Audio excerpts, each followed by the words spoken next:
Hello friends, how are you? કેમ છો બધા? મજામાં? Today's we meet for our Gujarat board lecture. In the Gujarat board, we have already started the current electricity. In the current electricity, previous lecture, we have to discussing about the drift velocity.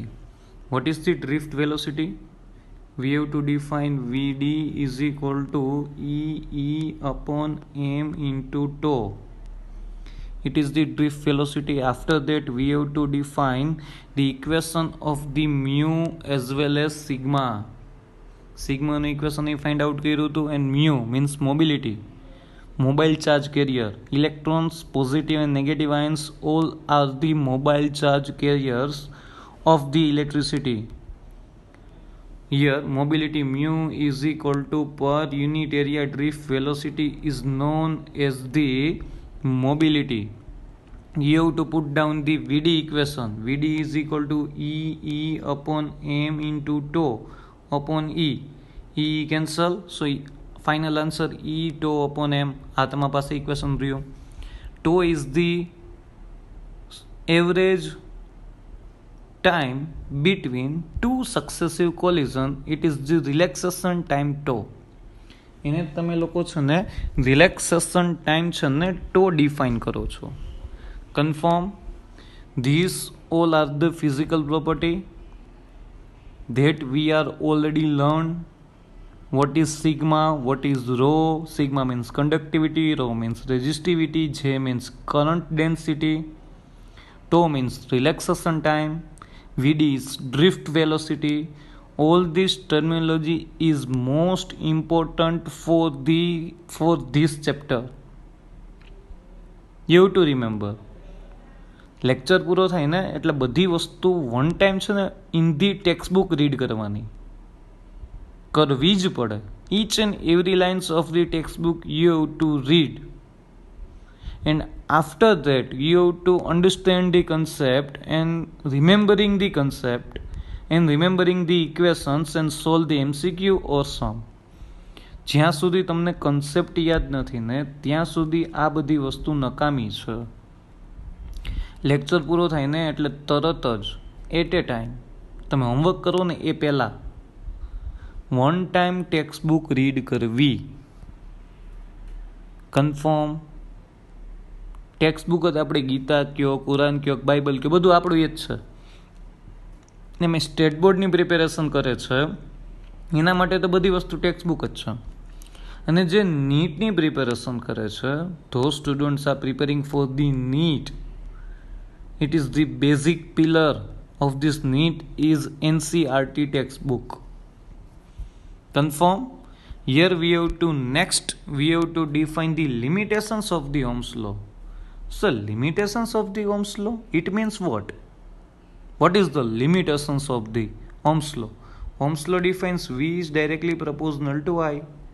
Always, but no. આ છે ને only true for the conductors જ છે. We have three types of material: conductors, semiconductor and insulator. ઇન્સ્યુલેટરમાં તો sir આનો પ્રશ્ન જ નથી, કારણ કે એની અંદરથી જ કરંટ ઇલેક્ટ્રિસિટી પ્રોડ્યુસ જ નથી થતી અને પાસ આઉટ જ નથી થતી, એટલે ઇન્સ્યુલેટર ભૂલી જાઓ. વૈધુ conductor and semiconductor. This relation only true for the conductor, not for the semiconductor. Semiconductor નામનું આપણું આખું ચેપ્ટર છે પાર્ટ 2 ની અંદર, લાસ્ટ ચેપ્ટર 14. એની અંદર આપણે સેમિકન્ડક્ટર ડિફાઇન કરવાનું છે ઇન ડિટેલ. બટ છે ને એ લોકો એવું કહે છે semiconductor does not obey the law of the ohms. એની અંદરથી કરંટ ઇલેક્ટ્રિસિટી પાસ આઉટ થાય છે. બટ એ છે ને એ રૂલ ડિફાઇન નથી થતો ઓહ્મ્સ લો એની અંદર, નેવર. એની અંદર ઓહ્મ્સ લો ડિફાઇન નહીં જ થાય. આ વસ્તુ તમારા માઇન્ડની અંદર રાખજો. Always remember this part. So here V is directly proportional to I. That means V versus I graph is the straight line, because is the power 1, this is the power 1. Those physical property are directly proportional to each other. At that time graph between two physical property always straight line. Aryo, V versus I graph for the Ohm's law is always straight line. Confirm? Doubt આમાં? Dotted line theoretical છે. આ જે bold line છે ને એ છે ને already practical છે. પ્રેક્ટિકલી એક્ઝેક્ટલી સ્ટ્રેટ લાઈન ના હોય, થોડી કર્વ હોય in the practice. But here in the theoretically V versus I graph is always straight line. Confirm? Doubt આમાં કોઈને નહીં ને? So here for the figure 3.35, जो Ohm's law has been found valid over large class of material says, but do not exist material and device used in the electric circuit where the proportionality of V and I does not hold. એવા અમુક materials છે આપણી પાસે જેની અંદર V and આઈની જે આ પ્રપોઝનાલિટી છે ને એ હોલ્ડ નથી થતી. This material is known as the semiconductor. હમણાં કહેશે here V is to be proportional to I. આ છે ત્યાં રૂલ ખોટો પડે છે. For lots of material all the conductors, એ બધા કંડક્ટર્સ માટે ઓહ્મ્સ લો છે ને એ સાચો છે always. But some of the semiconductors or same of the material, they cannot obey the rule of the Ohm. So for an example this graph, આ graph તમને દેખાય છે? યસ સર, આ રહ્યો ગ્રાફ. આ ગ્રાફ આ straight line છે નથી ને? V વર્સિસ I ગ્રાફ જ છે. જો I versus V or I versus V graph છે, ભલે ને ઇન્વર્સ ગ્રાફ છે, પણ આ સ્ટ્રેટ લાઈન છે. કઈ સાઈડથી સ્ટ્રેટ લાઈન દેખાય છે? નથી ને? The relation between V and I depend on the sign of V. In other words, if current I of a certain V, then reversing. હવે જો V છે, કોઈ એક કંડક્ટર છે ડીમાં ડિફાઇન કર્યું V. Current is always define to higher potential to lower potential. આ ડાયરેક્શનમાં જાય. હવે પોટેન્શિયલ ઓપોઝિટ કરી દો ને તો કરંટ સેમ રહેવું જોઈએ. બટ અહીંયા એવું નથી થતું. પોટેન્શિયલ આવી રીતના કર્યો તો આ રીતના ગ્રાફ આવ્યો. પોટેન્શિયલ નેગેટિવ કરવું ને તો ગ્રાફ કંઈક આ રીતના આવે છે. સેમ નથી રહ્યો, જો ચેન્જ થઈ ગયો. આ ગ્રાફ ચેન્જ છે ને આ ગ્રાફ ચેન્જ છે. This is the characteristic of the diode. Diode it made from the semiconductor. એ સેમિકન્ડક્ટરમાંથી બને. PN જંક્શન ડાયોડ, ટ્રાન્ઝિસ્ટર, તમે ક્યાંક ને ક્યાંક નામ સાંભળેલા હોય તો. આ બધી વસ્તુ છે ને આપણે ઓલરેડી ડિફાઇન કરવાની છે in detail. What is the diode, what is the transistor, what is the P junction, P type diode, what is the N type diode, what is the basic characteristic of the semiconductor. આ ડાયોડની characteristic. ડાયોડની અંદર એક વખત voltage પ્લસમાં લખ્યો ને માઇનસમાં લખ્યો તો current છે ને બે ટાઈપ સેમ ના મળે.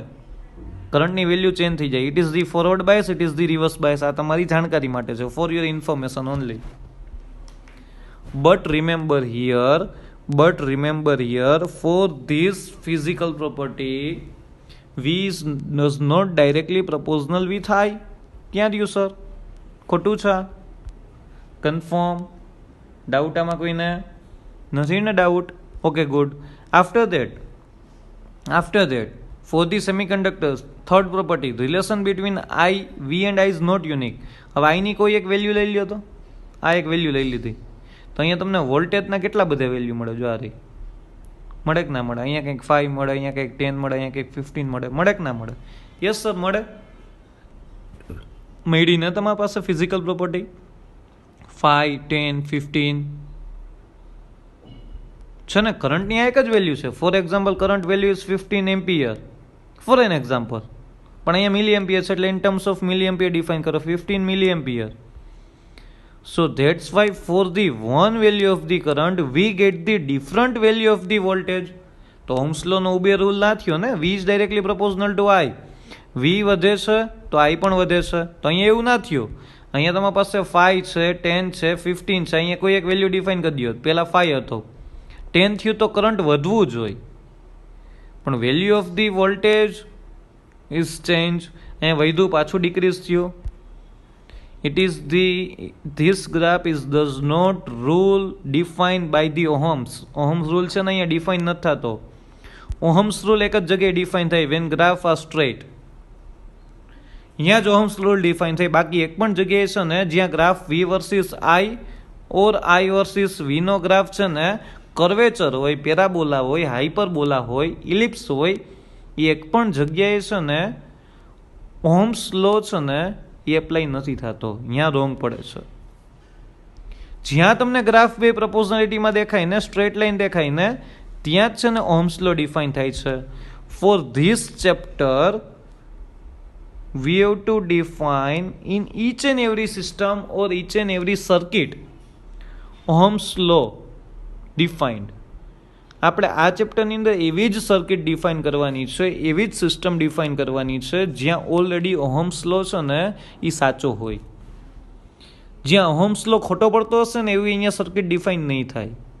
જો ઓહમ્સ લો ખોટો પડતો હોય ને તો તમે આ ઇક્વેશન ના લખી શકો, V is equal two IR ના લખાય, ખોટું પડે, કારણ કે ઓહમ્સ લો એપ્લાય જ નથી થતો, તો ખોટી વાત છે. કન્ફર્મ? ડાઉટ આમાં કોઈને નથી? ડાઉટ? આ જ વસ્તુ મેઇન છે. હા, આ જ વસ્તુ સમજવાની છે આ જગ્યાએ કે how Ohm's law define in which situation and when situation is varies at that time what's happen. આ જ વસ્તુ મેઇન છે તમારા માટે, એટલે આ વસ્તુ તમારા માઇન્ડમાં રાખજો. Is the 3 limitations of the Ohm's. આ તમારી પાસે 3 લિમિટેશન મળી ઓહમની. કન્ફર્મ? ડાઉટ આમાં કોઈને નથી? ડાઉટ? Okay, good. પાકું? 3 limitations. All of the semiconductor, સાવ સિમ્પલ લેંગ્વેજની અંદર કહી દઉં ને, all of the semiconductor does not obey the rule of the Ohm's. All the conductors or all the metals does obey the rule of Ohm's. સેમિકન્ડક્ટરમાં એક પણ જગ્યાએ છે ને ઓહમ્સ રૂલ એપ્લાય નથી થતો. ઓલ ઓફ ધી કંડક્ટર્સ કયો ને, કંડક્ટર્સ, એની અંદર છે ને ઓહમ્સ રૂલ છે ને એ એપ્લાય થાય છે. સિમ્પલ. ડાઉટ આમાં કોઈને? આમાં ડાઉટ નથી ને કોઈને? આ મેઇન છે. Sometimes in the Gujarat board they have to asking about the what is the limitations of the Ohm's law. આ ગ્રાફ છે ને સેમિકન્ડક્ટર ચેપ્ટર ચાલશે ને એટલે એમને યાદ થઈ જશે. તમારે આ લિમિટેશન્સ છે ને એને ગોખવી નહીં પડે. આપણી ગુજરાતી લેંગ્વેજની અંદર કહીએ ને ગોખવું, અત્યારે તમારે યાદ રાખવી જોશે. પણ જ્યારે સેમિકન્ડક્ટર આવશે ને ત્યારે આ ગ્રાફ તમને એમને કોઈ એમ કે ને vote is the graph of the forward bias in the PN junction diode, તમે છે ને ડાયરેક્ટલી ગ્રાફ ડ્રો કરી લેશો, તમને યાદ જ હશે. આખું સિલેબસ કમ્પ્લીટ થશે ને એટલે ઓટોમેટિકલી છે ને આ વસ્તુ તમને એમને યાદ રહી જ જશે. કન્ફર્મ? બટ અત્યાર પૂરતી યાદ રાખો 3 limitations of the ohm V have to define. Okay, good. After that we have to define example 3.1. આટલા જે કન્સેપ્ટ ભણ્યા ને હવે આપણા સમ સ્ટાર્ટ થાય છે. In the example 3.1 estimate the average drip speed of the conduction electron in A copper wire of cross section area is 1 into 10⁻⁻7 meter square carrying a current of 1.5 ampere. Assume that each copper atom contributes roughly 1 conduction electron. The density of the copper is 9 into 10⁻³ kg per meter cube and atomic mass is 63.5 atomic mass unit. U means AMU, atomic mass unit. Confirm? And second, B. Compare the drift speed obtained above with thermal speed of the copper atoms at ordinary temperature, and second, speed of the propagation of electric field along the conductor which causes the drift motion. Done? A and B છે. બીની અંદર આપણે કંઈક બે વસ્તુ find out કરવાની છે. પહેલાં તો આપણે છે ને ડ્રિફ્ટ વેલોસિટી ફાઇન્ડ કરવી છે. શું ફાઇન્ડ કરવી છે? Drift velocity. Before we starting this sum solution, first of all we have to get the one equation have been proved. Equation prove કરવું છે. તમે ટેક્સ્ટ બુકનું આ ઇક્વેશન જોયું છે. Text book equation number 3.89 previous લેક્ચરની અંદર છે ને બે ચાર્જને આપણે કમ્પેર કર્યા હતા, I ડેલ્ટા ટી અને NEAVD ડેલ્ટા ટી. કોઈને યાદ હોય તો જ્યારે હું ફાઇનલ ઇક્વેશન જોતો હતો ને સિગ્માનું, ત્યારે છે ને આ બે ચાર્જને કમ્પેર કર્યા હતા. તમારું જો પ્રૂફ છે ને એમાં જોઈ લો. અને ટેક્સ્ટ બુકનું ઇક્વેશન નંબર 3.18 છે. ડન? તો યસ સર, કમ્પેર કર્યા હતા. આની અંદર શું હતું? I delta T is equal two NEAVD delta T. Delta T cancel. Confirm? આ એ છે ને એના ડિનોમિનેટરમાં લઈ ગયો, તો અહીંયા શું થઈ ગયું? I upon A is equal to NEVD. You know very well what is I upon A? It is the J. So J equation also write down NEVD. V have to define 3 equations of the જે. જેના 3 equation છે. યાદ રાખી લ્યો, તમારા સામે સ્ક્રીનની સામે જે ઇક્વેશન છે ને વારંવાર each and every time use થશે repeatedly. Done. So here J is equal to N E V d, J is equal to I upon A, you know very well, and J is equal to sigma into E. On the behalf of sigma, you have to put down 1 upon rho. So J is equal to E upon rho. આ 3 equation છે ને most IMP છે in terms of જે. Sir આમાંથી કયા equation use કરો? તો given data જોઈ લેવાના. આમાંથી કયા ગિવન ડેટા મારા માટે છે ક્વેશ્ચનની અંદર એ જોઈ લો, એટલે તમને ઓટોમેટિકલી છે ને એ જેની વેલ્યુ કઈ મૂકવીની ખબર પડી જાય. આપણે કારણ કે છે ને આ ઇક્વેશનનો યુઝ કરવો છે, એટલે મેં છે ને પહેલાં આ ઇક્વેશન પ્રૂવ કરી દીધું from previous theory before the mobility. જે થિયરી હતી ને એની અંદર આપણે સિગ્માનું ઇક્વેશન ફાઇન્ડ આઉટ કર્યું હતું. એની પહેલાં છે ને આપણે આને કમ્પેર કર્યું હતું. Confirm. So I upon A is equal to J is equal to n e v d. Done. Confirm. J is equal to આપણે અહીંયા સિગ્મા ઈ મૂક્યું હતું. Sigma E is equal to N E V d આવું કંઈક મૂક્યું હતું.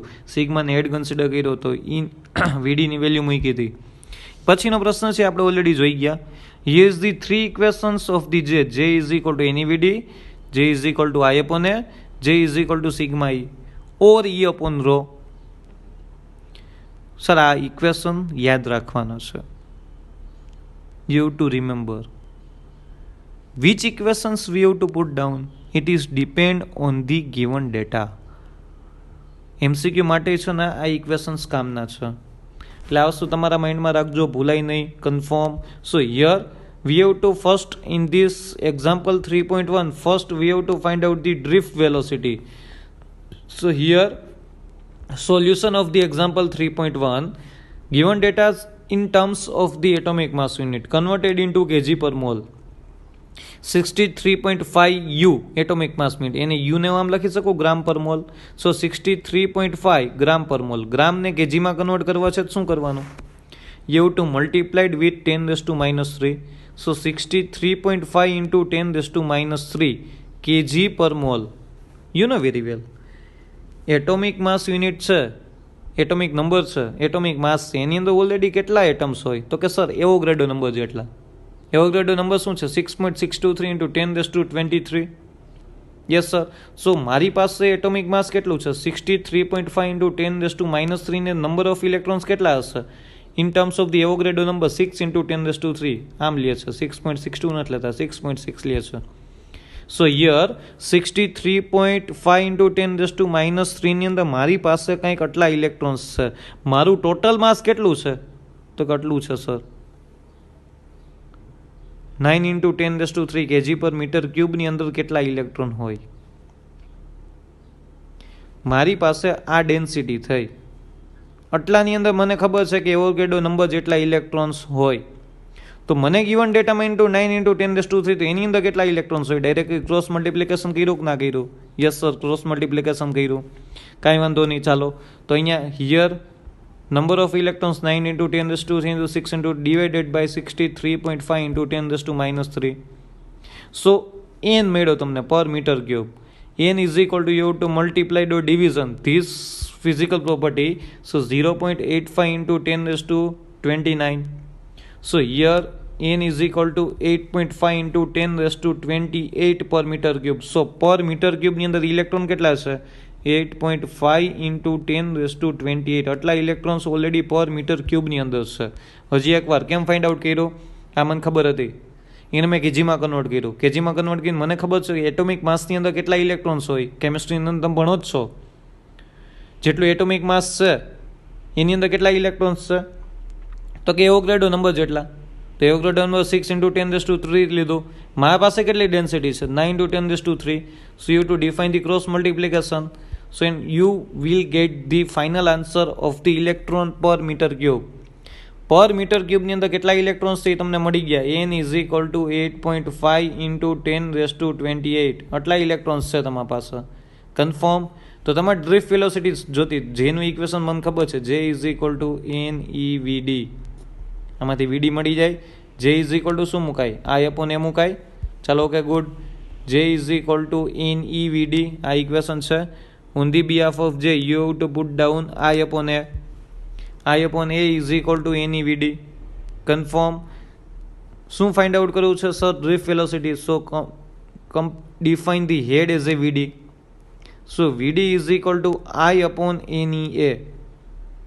So I કેટલો છે? તો કે 1.5 એમ્પિયર. બધું છે ગિવન ડેટામાં. એન તો કે સર અહીંયા ફાઇન્ડ આઉટ કર્યો ને તમે એન આ રહ્યો. એન અહીંયા મૂકી દો. 8.5 into 10 raised to 28. E means electron charge 1.6 into 10 raised to minus 19. એ તમને આપેલો છે 10 raised to minus 7. So here we get the VD. આનું ડિવિઝન કરશો એટલે VD is equal to 0.11 into 10 raised to minus 2. So final answer is 1.1 into 10 raised to minus 3 meter per second. Confirm. Drift velocity મળી ગઈ તમને. આમાં કંઈ doubt નથી ને? ડ્રિફ્ટ વેલોસિટીમાં ફાઇનલી ખબર પડી ગઈ.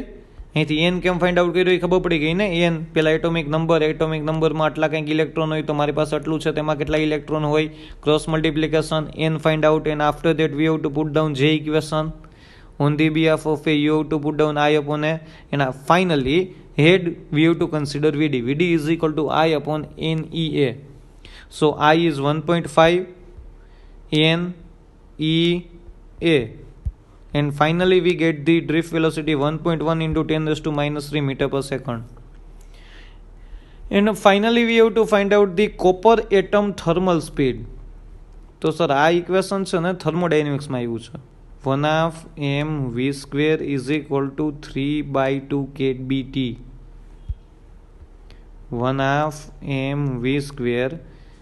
Any electrons or any charge define the motion due to the thermal energy. At that time kinetic energy is always 3/2 kBT. Kinetic energy always કેટલી હોય? તો કે 3/2 kBT જેટલી હોય. Always. આ યાદ રાખી લેજો. Due to the thermal energy only. Due to the thermal energy, electron defines motion. At that time, kinetic energy is always 3/2 kBT. So 2 cancel. So finally head as a V. V is equal to under root 3 kBT upon M. પણ આ વેલ્યુમાં છે ને 3 consider નથી કરતા, approximately value લે છે, કારણ કે અહીંયા પોટેન્શિયલ એનર્જી પણ છે, એટલા માટે એ લોકો 3 કન્સિડર નથી કરતા. એટલે અહીંયા 3 કન્સિડર કરવાનું નથી. આ એક જ જગ્યાએ એવું છે, ખાલી યાદ રાખજો. એટલા માટે જો મેં સાઇન આવી મૂકી છે approximately under root KBT upon M. KB છે, KB is the Boltzmann constant, T means temperature, M means mass. તો કેબી મને ખબર છે, કોન્સ્ટન્ટની વેલ્યુ આપેલી હોય. ટી મને ખબર છે એટલે 27 ડિગ્રી સેન્ટીગ્રેડ ક્વેશ્ચનમાં છે. માસ ફાઇન્ડ આઉટ કરવાનું છે. તો you know very well 6 into 10 raised to 23 atoms હોય ત્યારે માસ એની પાસે કેટલું હોય? તો કે 63.5 into 10 raised to minus 3 kg. Reverse cross multiplication કર્યું. આટલા એટમ છે એનું માસ કેટલું છે? 63.5 into 10 raised to minus 3 kg. Confirm? આર્યું ઊંધું લખ્યું મેં. આટલા એટમ છે તો એનું માસ કેટલું છે? 63. તો મારી પાસે 1 એટમનું માસ કેટલું? ક્રોસ મલ્ટિપ્લિકેશન થાય કે ના થાય? તો અહીંયા મારી પાસે 6 into 10 raised to 3 એટમ છે તો એનું માસ કેટલું છે? 63.5 into 10 raised to minus 3 kg. તો 1 એટમ માસ કેટલું? કારણ કે મને ખબર છે આટલા માસની અંદર છે ને ઓલરેડી આટલા ઇલેક્ટ્રોન હોય, તો આટલા ઇલેક્ટ્રોનનું માસ આટલું જ થાય. કન્ફર્મ થઈ ગયું. તો મારે તો 1 એટમનું માસ જોઈ છે. તો 1 atom mass is equal to what? તો અહીંયા તમે કરો 63.5 into 10 raised to minus 3 divided by 6 into 10 raised to 3 થાય કે ના થાય? Yes sir. Divided by 6 into 10 raised to 3. So here finally 10.58 into 10 raised to minus 26 kg. It is the mass of only 1 atom. 1 એટમનું માસ મેળવા તમને. આ cross multiplication સમજાઈ ગયું ને? It is the most important terminology. Both the cross multiplication, આ જે cross multiplication આ બે છે ને, આ યાદ રાખજો, ભૂલાય નહીં. મોસ્ટ ઇમ્પોર્ટન્ટ પાર્ટ છે આ સમનો. કન્ફર્મ? ડાઉટ આમાં કોઈને નથી ને? પછી ટેમ્પરેચર મને દીધું છે, temperature 27 degree centigrade, it means 300 kelvin. KB is the always constant, Boltzmann constant 1.38 into 10 raised to minus 23 joule per kelvin. Boltzmann constant already define કરી દીધો હોય. હા, એટલે એનું કંઈ ટેન્શન નથી. So all this value we have to put down in the KB 1.38 into 10⁻23. Temperature 27 degree centigrade છે, એને કેલ્વિનમાં કન્વર્ટ કર્યું 273. તો અહીંયા તમારી પાસે કેટલા થયા 300 કેલ્વિન. એમ તમે ફાઇન્ડ આઉટ કર્યું. બધી વેલ્યુ અહીંયા ફાઇન્ડ આઉટ મૂકી દો. બધી વેલ્યુ મૂકી એટલે વી કંઈક ફાઇનલી અંડરરૂટની અંદર આવ્યો 39.13 into 10⁻3. After that we have to define 3.913 into 10⁻4. આનું અંડરરૂટ ડિફાઇન કરો, આનું અંડરરૂટ ડિફાઇન કરો. કેલ્સીમાં ડિફાઇન કરશો આનું અંડરરૂટ 1.978. 10⁻4 નું અંડરરૂટ 10⁻2 થઈ જાય. So approximately 1.9 is equal to 2 લખી શકું.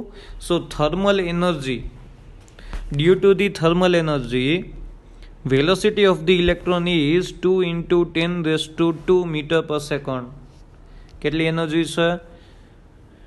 Due to the thermal energy, velocity is 2 into 10⁻2 meter per second. Compare with the drift velocity. Drift velocity સાથે compare કરવાની છે. When you compare this velocity with the drift velocity at that time, this energy, આગળનો આંકડો છે ને ભૂલી જાઓ. કેટલા ટાઈમ્સ છે ને 10⁻2 into 10⁻5 કરો ને. સો અહીંયા 10⁻2 કેટલા મળે ખબર છે? -3. જો અહીંયા 10⁻2 ડ્રિફ્ટ વેલોસિટી -10⁻3 હશે, છે કે નહીં? So that's why we have to write down drift velocity is 10⁻5 times smaller than the thermal speed. Thermal speed વધારે છે. ઇન્ટુ 10⁻5 કરો તો અહીંયા 10⁻3 થાય. તો આટલા ટાઈમ્સ છે ને drift velocity smaller than the thermal velocity. Thermal velocity વધારે છે. જો ડ્રિફ્ટ વેલોસિટી 10⁻3 ની ટર્મિનોલોજીમાં છે.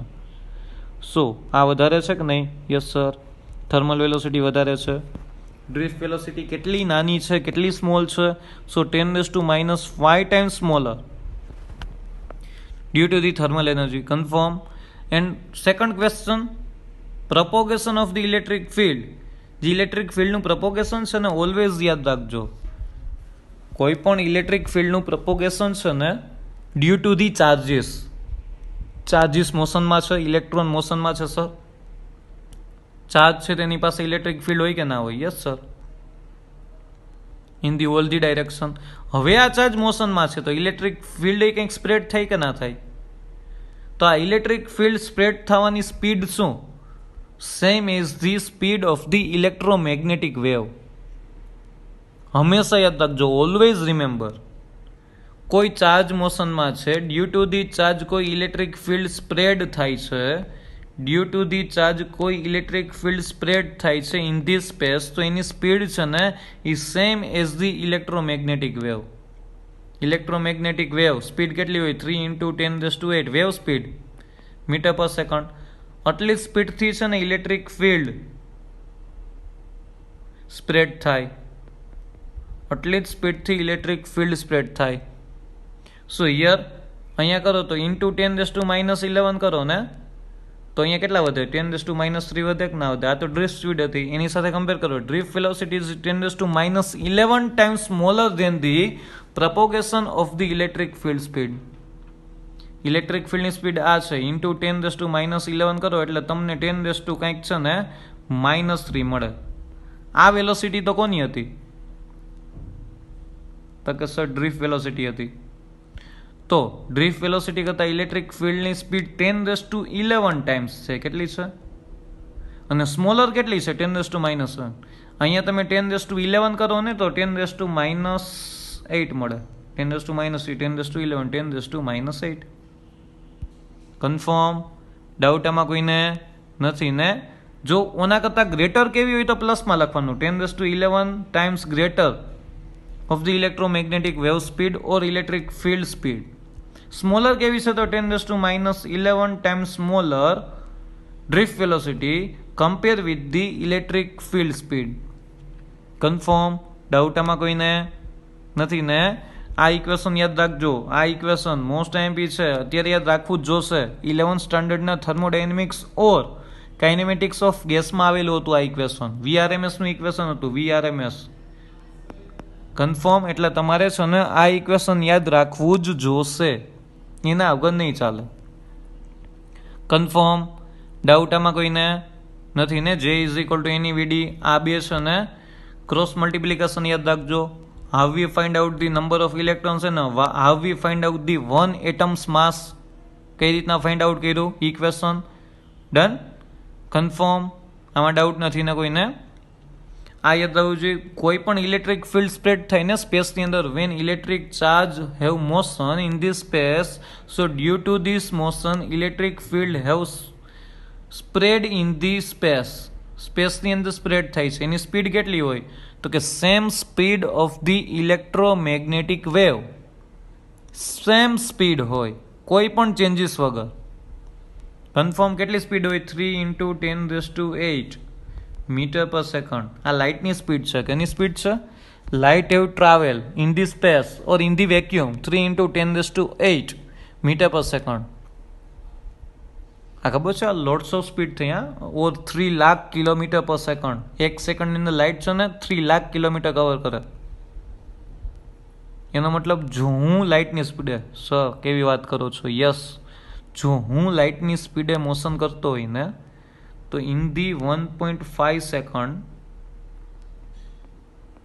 1.5 સેકન્ડની અંદર હું છે ને અર્થને 7 ટાઈમ્સ રાઉન્ડ માર લો. કેટલી times? 7 times in the 1.5 second. આ બોલું ને તોય 3 સેકન્ડ જોઈ.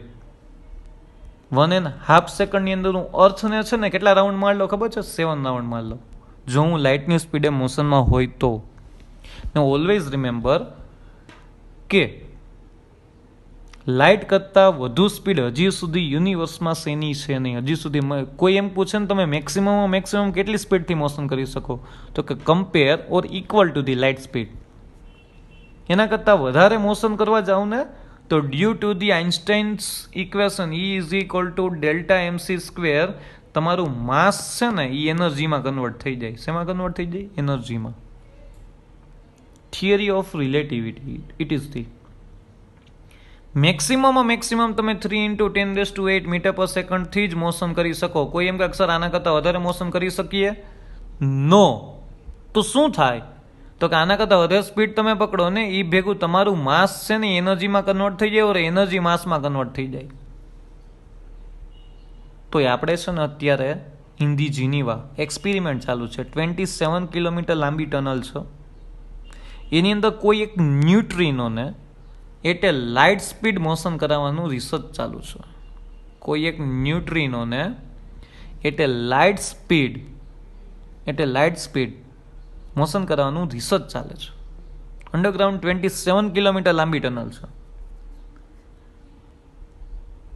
ચાલો, એ તો બધું ડિસ્કશન થયું. ફોર યોર ઇન્ફોર્મેશન, આ તો લાઇટની સ્પીડ આવી ને એટલે મને યાદ આવ્યું એટલે મેં કહી દીધું. કન્ફર્મ? ડાઉટ આમાં કોઈને?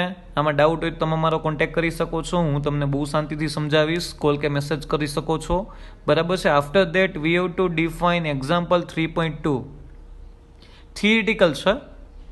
બરાબર છે? બહુ ઓછું પૂછાય છે, બટ આપણા કન્સેપ્ટ ક્લિયર થાય એટલા માટે જોઈ લે. In the example 3.1, the electron drift speed is estimated to be only a few mm per second for a currents in a range of the few amperes. few amperesની જે speed હોય ને એમાં છે ને કંઈક ઇલેક્ટ્રોનની સ્પીડ પર સેકન્ડમાં હોય. How then the current establish almost the instant a circuit is closed. તો કરંટ જ્યારે એસ્ટાબ્લિશ કેમ થાય છે સર? તો કંઈક એનું સોલ્યુશન છે, સિમ્પલ છે. Electric field is establish through out this circuit almost instantly, causing it every point of the local electrons drift. જેવું ઇલેક્ટ્રિક ફિલ્ડ સ્પ્રેડ થાય ને એટલે કોઈ પણ જગ્યાએ કોઈ પણ કોર્નરમાં જે ફ્રી ઇલેક્ટ્રોન્સ હશે ને એ મોશનમાં આવશે. સો એનો મિનિંગ શું થયો? ડ્રિફ્ટ થશે. ડ્રિફ્ટ મીન્સ શું? કોઈ એક આયન સાથે છે ને ઓલરેડી કોલાઇડ થયું, પાછું આવ્યું, ઇટ મીન્સ ડ્રિફ્ટ થયું. So that's why establishment of current does not have to wait for electrons from one end of the conductor travelling to the other end. Current માટે છે ને ઓલરેડી અહીંથી અહીંયા સુધી પહોંચવા માટે ટાઈમ તો લાગે ને. ઇલેક્ટ્રોન અહીંથી ડ્રિફ્ટ થતો અહીંયા પહોંચે, પણ અહીંયા કોઈ ઇલેક્ટ્રોન્સ હોય કે ના હોય? સો એક વસ્તુ યાદ રાખજો, ડ્યુ ટુ ધી ડ્રિફ્ટ. આનો સિમ્પલ લેંગ્વેજની અંદર આન્સર દેવો હોય ને તો હંમેશા એમ દેવાય ઇલેક્ટ્રિક ફિલ્ડ લાગુ પડ્યું. એ ભેગું કરંટ દેખાઈ જવો જોઈએ ને, તો ફ્રેક્શન ઓફ સેકન્ડનો ટાઈમ લાગે ઇલેક્ટ્રિક ફિલ્ડ એપ્લાય થાય ને પછી. કેમ? કારણ કે ઇલેક્ટ્રોન છે ને એ ડ્રિફ્ટ થતો થતો બહાર નીકળે. સો ધેટ્સ વાય જેવી તમે સ્વિચ ચાલુ કરી એમાં fraction of second, fraction of millisecond or નેનો સેકન્ડનો ટાઈમ લાગે. અહીંયા કીધું ને MM પર સેકન્ડ ક્વેશ્ચનમાં, કરંટ એસ્ટાબ્લિશ થવા માટે.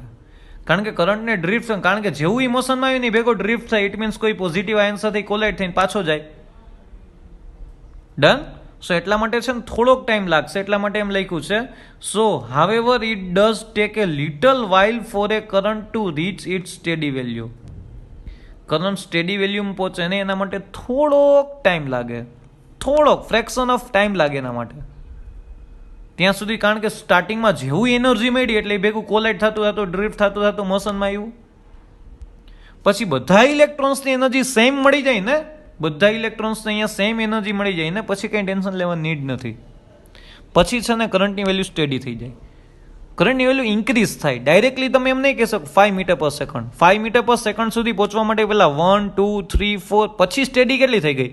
5 મીટર પર સેકન્ડ. બધા ઇલેક્ટ્રોન્સની સેમ એનર્જી થઈ ગઈ ને, પછી કરંટની વેલ્યુ છે ને સ્ટેડી થઈ જાય. ત્યાં સુધી થોડીક વેરિયેબલ રહે. ડન. એટલે એ વસ્તુ યાદ રાખજો. સેકન્ડ કંઈક છે, electron drift area arises due to the force experience by the electron in the electric field inside the conductor. Obvious છે, ઇનસાઇડ ધી કંડક્ટર ફોર્સ લાગે ને, F is equal to QE. Obviously force લાગવાનો છે. In the electric field any charge define the motion at that time they will be force defined F is equal to QE, but force should cause a acceleration. Force લાગે છે તો F is equal to ma ના લીધે છે ને એની પાસે એક્સલેશન હશે.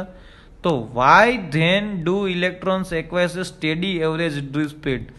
તો તમે છે ને કેમ ડ્રિફ્ટ સ્પીડ ડિફાઇન કરો છો, કેમ એક્સલેશન ડિફાઇન નથી કરતા? તમે છે ને એવરેજ કાઢી હતી, તમને યાદ છે? ડ્રિફ્ટ વેલોસિટીની અંદર V એવરેજ હતું. કારણ કે relaxation time we have to define average time between two successive collision. એટલે અહીંયા બધું તમે છે ને એવરેજ કાઢેલું છે. સર ફોર્સ એપ્લાય થાય છે, due to the force F is equal to QE, due to the force they get the acceleration. So that's why you are taking the velocity average. Why you cannot take the acceleration? Acceleration કેમ ના લીધી? તમે ત્યાં average velocity લીધી ને, એ velocity drift velocity લીધી. તો અહીંયા તમારી પાસે કંઈક આન્સર છે. Each free electrons does accelerate. થાય ને sir? Increasing its drift speed until it collide with the positive ions of the metal. જેવો એક્સલરેટ થયો ને ઇલેક્ટ્રોન ત્યાં સુધી એની વેલોસિટી ઇન્ક્રીઝ થઈ. વળી પાછું કોલાઇડ થયું ને, 0. વેલોસિટી કેવી થઈ ગઈ? 0. પાછી એનર્જી લીધે એક્સલરેટ થયો, પાછો કંઈક કોલાઇડ થયો, velocity 0, acceleration 0. Done. So each and every time positive ions of the metal, so it does its drift speed after colliding but starts to accelerate and increase its drift speed again only to suffer a collision again, so on. અહીંયા તમારી પાસે એક્સેલરેટ થયો, એની પાસે એક્સેલેશન છે તો velocity છે. Yes sir. જેવું collide થયો ને 0 થઈ ગયું. પાછું due to the electric field તો ત્યાં છે જ, due to the electric field પાછી સેમ વેલોસિટી એને ગેઇન કરી લીધી, એવરેજ વેલોસિટી ગેઇન કરી લીધી, પાછો કોલાઇડ થયો, પાછું 0 થઈ ગયું, પાછું એનર્જી ડિફાઇન ગઈ, પાછો મોશનમાં આવ્યો. So each and every time they get the some velocity. પણ અહીંયા જે વેલોસિટી ગેઇન કરી છે એટલી વેલોસિટી અહીંયા ગેઇન નથી કરી, એના કરતાં ડિફરન્ટ છે. એટલી જ વેલોસિટી અહીંયા ગેઇન એટલા માટે છે ને ઈચ એન્ડ એવરી વેલોસિટીનું આપણે શું લીધું? Average. Each and every time accelerate થાય છે, વેલોસિટી ગેઇન કરે છે, but each and every after the collision બધાની વેલોસિટી સેમ નથી રહેતી. આ ફર્સ્ટ કોલિઝન થયું, સેકન્ડ કોલિઝન થયું, થર્ડ કોલિઝન થયું, અહીંયા વેલોસિટી 0 થઈ ગઈ, પાછી વેલોસિટી ગેઇન કરી. યસ સર, પાછી વેલોસિટી ગેઇન કરી, પાછું 0 થયું, પાછી વેલોસિટી. પણ અહીંયા જે વેલોસિટી, અહીંની વેલોસિટી ને અહીંની વેલોસિટી સેમ ના હોય, એટલા માટે each and every time we get the average velocity of the electrons or drift velocity. Confirm? Doubt આમાં કોઈને નથી ને? Okay good. If the electron drift speed is so small, બરાબર છે, and the electrons charge is small, charge is small છે, drift speed is small છે, how can we still obtain a large amount of current in a conductor? Electron charge is small છે, yes sir. Electron speed એ small છે. Yes sir. તો કંડક્ટરની અંદર large number of current કેમ produce થાય? Sir simple છે, કારણ કે કંડક્ટરની અંદર નંબર ઓફ ફ્રી ઇલેક્ટ્રોન્સ વધારે છે. Simple, because the electron number density is enormous, is 10⁻29 metre cube inverse. Per metre ક્યુબની અંદર ઓલરેડી 10⁻29 ફ્રી ઇલેક્ટ્રોન્સ છે, તો કરંટ એટલો બધા ઇલેક્ટ્રોન ફ્લો થાય સ્મોલ સ્પીડથી, તો એ સર મને અહીંયા છે ને બહુ લાર્જ એમાઉન્ટ ઓફ કરંટ મળે. મને લાર્જ એમાઉન્ટ ઓફ કરંટ મળે એટલે વસ્તુ યાદ રાખજો, સ્પીડ એ સ્મોલ છે ને ચાર્જીસ સર કેટલો છે? 1.6 × 10⁻19. તો સર કંડક્ટરની અંદર મને લાર્જ એમાઉન્ટ ઓફ કરંટ કેમ મળે છે? Because number of free electrons per metre cube is approximately 10⁻29 billions of electrons stored in per meter cube. So that's why current value is very large. When electron drift in a metal from lower to higher potential, does it mean that all the free electrons of the metal are moving in the same direction? No. By no means. The drift velocity is superposed over a large random velocities of electron. અહીંયા એક collision થયો, પછી random motion થઈ, પછી second collision. એવું નહીં થાય કે ઉપરની બાજુથી કોલિઝન કરે કે નીચેની બાજુથી કોલિઝન કરે. ડ્રિફ્ટ વેલોસિટી શું છે? Large number of random collision છે ને એ બધાને ભેગી કરીને છે ને મેં એમ કહ્યું ડ્રિફ્ટ વેલોસિટી કોઈ ઇલેક્ટ્રોન આમ ગઈને આમ ગયો, કોઈ ઇલેક્ટ્રોન આમ જઈને આમ ગયો, પછી પાછો આમ આવ્યો, નક્કી નથી ને. તો ડ્રિફ્ટ વેલોસિટી શું છે? Large number of electrons collides in a random motion. Collide થયું પછી ખબર નથી કે કઈ ડાયરેક્શનમાં જશે, એટલે હું એમ નહીં કહી શકું કે આફ્ટર કોલિઝન એ બધા સેમ ડાયરેક્શનમાં જાય. કોઈ આમ આફ્ટર કોલિઝન આમ ગયો, પાછી એનર્જી કેમ ગઈ, છેલ્લે તો એટ ધી એન્ડ આમ જ જવાના છે, પણ after the collision it is this motion is random. After gaining the velocity they define the same direction motion. બધા ઇલેક્ટ્રોન આમ જ જાય છે. આ ઇલેક્ટ્રોન કોલિઝન થઈને આમ ગયો, આ ઇલેક્ટ્રોન કોલિઝન થઈને આમ ગયો, પણ જવાના છો તો એટ ધી એન્ડ આમ. પણ after gaining the energy or velocity, velocity મળ્યા પછી ઓર એનર્જી મળ્યા પછી, પણ કોલિઝન થાય ત્યારે તો રેન્ડમ છે. એટલા માટે છે ને એમ કહે છે કે લાર્જ નંબર ઓફ રેન્ડમનું છે ને એની એવરેજ કાઢો ને એ જ તમારી ડ્રિફ્ટ વેલોસિટી છે. એટલે આ વસ્તુ યાદ રાખજો. Drift velocity is superposed over the large random velocity of the electrons. And last is that are the path of the electron straight lines between the successive collision with the positive ion of the and absence of the electric field or presence of the electric field. In the absence of the electric field, paths are straight lines. In the presence of the electric field, paths are general curved. Majority છે ને current છે ને આમ જ્યારે electric field present ના હોય ને ત્યારે એ બધા છે ને સ્ટ્રેટ લાઇનમાં મોશન કરે. આ સ્ટ્રેટ લાઇન થઈ, રેન્ડમ મોશન જ થાય. સર ઇલેક્ટ્રિક ફિલ્ડ નથી મોશન કાં થાય? Due to the thermal energy motion થતી હતી ને. Due to the thermal energy room temperature એ જે ફ્રી ઇલેક્ટ્રોન્સની એનર્જી મળે ને, આ સ્ટ્રેટ લાઇન છે. અહીંથી આમ થયું, પાછું કોલાઇડ થયું, પાછું આમ આવ્યું, પાછું કોલાઇડ થયું, પાછું આમ આવ્યું. આ બધી કેવી છે? Straight line. In present of the electric field when you apply the potential between 2 points at that time this is the curved, not a straight line. These paths are curved. અહીંથી આમ ગયો, કોલાઇડ થયો, પાછો આમ ગયો, પાછો આમ થયો. Some of the acceleration they have to gaining due to the electric field. એટલા માટે એનો પાથ છે ને સ્મોલ કર્વ થઈ જશે. લાગશે સ્ટ્રેટ લાઇન જ, આમ સ્ટ્રેટ લાઇન એક્ઝેક્ટ નહીં હોય, થોડો કર્વ હોય છે. એમ કહેવાય ને in general curved, exactly straight line નથી મળતો મને. Presence of the electric field. Confirm? આ લખવાનું નથી, ખાલી ફોર યોર ઇન્ફોર્મેશન માટે હતો. એક્ઝામ્પલ 3.2 તમારે લખવાનું નથી. Your homework is limitations of the Ohm's law and example 3.1. Good. ચાલો કે નેક્સ્ટ લેક્ચરથી આપણે લોકોએ સ્ટાર્ટ કરવાનું છે resistivity of the various materials. Done? What is the resistivity યાદ હોવું જોઈએ. કન્ફર્મ? ચલો ઓકે, નેક્સ્ટ લેક્ચરમાં પાછા ભેગા થઈએ. ત્યાં સુધી stay home, stay safe. Thank you very much.